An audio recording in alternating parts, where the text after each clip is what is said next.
Barbs traded between the White House and the Democrats. President Donald Trump saying he thinks Democratic states are poorly run and therefore should not get federal aid. He's referencing a statement earlier this month by the National Governors Association, which called on Congress to grant $500 billion to fix what it called catastrophic damage to state economies. Earlier this month, too, New York Mayor Bill de Blasio echoed the call for funds. If the president remains silent and the money to relieve America's cities and states doesn't come, he is guaranteeing that there will not be a recovery. It's as simple as that. Across the country, COVID-19 has had an enormous impact on livelihoods as well as health. With 26 million Americans filing for unemployment in the past 5 weeks, Trump is feeling the pressure to reopen the economy.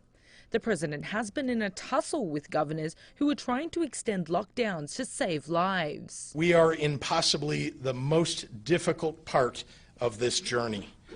I know how badly we all want our normal lives back. Believe me, if I could make that happen right now, I would. The White House has been singling out Democratic governors to criticize their response. Last month, Trump lashed out at Michigan Governor Gretchen Whitmer. He complained that governors weren't appreciative enough of what the White House was doing. I say, Mike, don't call the governor of Washington. You're wasting your time with him. Don't call the woman in Michigan. Well, it doesn't make any difference what happens. The governor of Washington? No, you know what I say? If they don't treat you right, I don't call.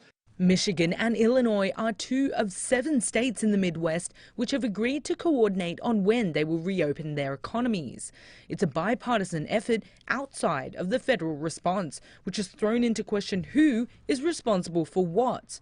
But Trump earlier this month said he had the ultimate say. The President of the United States calls the shots. If we weren't here for the states, you would have had a problem in this country like you've never seen before. The political divide has deepened, both sides pointing the finger at each other.